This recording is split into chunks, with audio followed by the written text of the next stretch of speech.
لا يزال الخير حيا لا يزال إن في الدنيا سلاما وظلال. په پنجاب کې یو فوجي افسرو هغه ته یو ښکلې جینۍ د نکاح دپاره پیش کړې شوه چې دې سره ته نکاح وکړې. دا خبره ډېره قیمتي ده. جینۍ چې پیش کړه هغه قیدانیانو کې وه. دا فوجي افسر دی نو هغه پېژاندل. نو دی ورته وایي چې تا خو به زه والم نکاح سره. اوس خو په دې غریب خبر هم نه و چې د قیدانۍ سره نکاح کېږي او که نه کېږي. دا ښځه کولی شي او که نه شي ښځه کولی. خو وایي ټیک ده، وایي تا به په نکاح والم خو ګوره زه به قیداني کېږم نه، ما ته به د قیدانیت څه نه وی. وایي ای بلکل ته مه قیداني کېږه، تا سره موږ څه کار نشته دی. خو دا جینۍ ته په نکاح باندې د قیدانیانو هغه چالونه او چالونه ته به پوه هم نه شي او د ایمان نه به خلاص کړی. بس نکاح وشوله نو بیا خو رشته داري شو. نو دا خواښې ده او دا اصغر دی او دا اوښی دی، بس بیا تګ راتګي. نو دا تګ راتګ او هغه رشته قایم شوله. په دې کې ورو ورو د دوی مذهبي مشران هغه پکې رال او د ده سره بحث مباحثه دې پنجاب کې ګوره ستا فوجي افسر دی نو هغه سره بحث مباحثه هغه چالو که.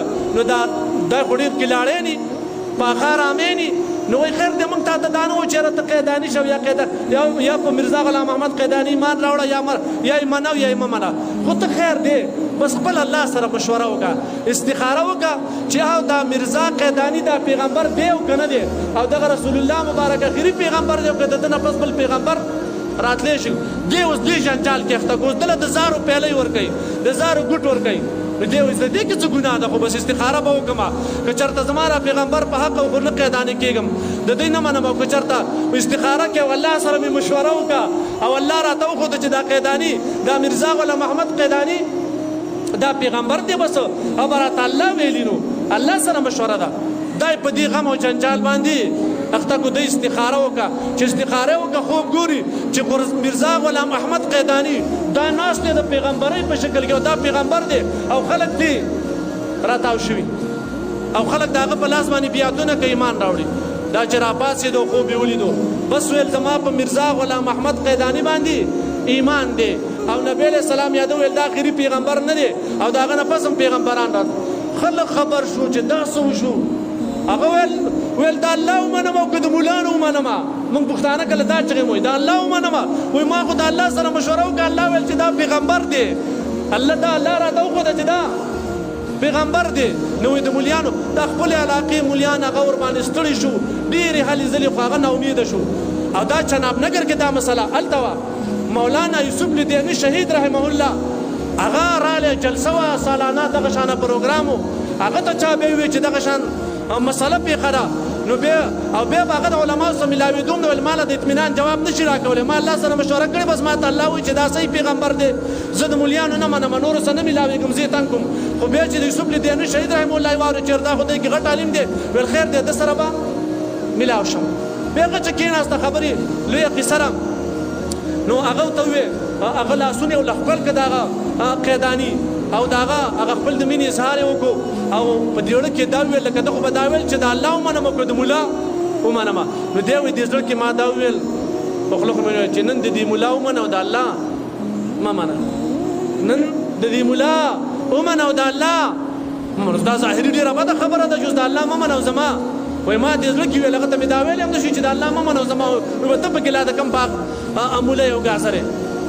وایي ما هغه ته ویې خبره مې ورته شروع کړه. دا دومره قیمتي خبره علماو له الله ډېر فهم ورکړی چې تا ته کله دی دا وسوسه واچوله او دا د زارو پیلې د قیدانیت درکوله چې خیر دی بس ته استخاره وکړو که بس درته حق کاره شو ویې منم که حق کاره نه شو مې منم. بس دا ایمان د دقه خبرې سره چې ستا د نبي علیه السلام په پیغمبرۍ کې شک رالی چې دا آخري پیغمبر دی او که دی او که نه دی او دا خبرې ته له ذهن کې واچو چې دا میرزا غلام محمد قیداني دا پیغمبر دی او که نه دی. نو چې کله دا شک در وغورځو ستا د رسول الله مبارک آخري پیغمبر کېدو کې شک شو چې شک رالی ته کافر شوي او چې کافر شو تا استخاره وکړه نو کافر ته الله بیا دغه شانه قیدانانو ته الله پاک څه ښیي پیغمبرانو ته ښیي او خلک د هغه په لاسونو باندې بیا کې ستا نه ایمان تللی او ته مسلمان نه وي، ستا مشوره الله سره نه وه، ته په سمه باندې نه وي، ځکه نه ته الله دغه خبیث خوبونه او دغه خبیث یې د تا وښودو که ستا د زړه شیشه صفا وې مسلمان وې مؤمن وې بیا یې درته هغه قیدانې پیغمبر نه ښودو د دې د وجې نه امام صاحب وایي چې موږ رسول الله مبارک آخري پیغمبر بلا دلیله منو رسول الله مبارک آخري پیغمبر بلا دلیله او وایي چې څوک د دلیل مطالبه وکړي چې ما ته بیا دلیل پیش کړه که نه د آخري پیغمبر دی وکړه دا سړی وایي کافر دی دا سړی ولې تا دا یقین نه دی ستا دا ایمان نه دی تا پکې لا شک دی چې ته دلیل نه غواړې که چا دلیل مطالبه هم وکړه په هغې د ختم نبوت باندې دا سړی کافر دی نو تا له خو یې دا ذهن جوړ کړی و نو دې کافر کړی نو بس هغه په ژړا شو بیا د هغه دواړه لاسونه یې خپل کړه واپس مسلمان شکمزارې چې ورکړي وو هغې پې واپس الټه یې وکړې نو ته وګوره څومره جنجال ښځه به یې راخوشي کړې خیر دی بس که نه داسې ته یو استخاره وکړه نو څومره لوی جنجالونه او افسران خلک عهدهدار خلک نو ما ورته ورته څه ټیپر او مولي او ګازرې چې ما ورته به دوکه نه کړي نو چې کله زموږ د دغه شان علماو سره تعلق وي دغه مجالسو سره تعلق وي هغه مجلسونه بیانونه واورو انشاءالله د دغه فتنې به د ښکار کېږو الله دې ما او تاسو له دغه فتنې نه محفوظ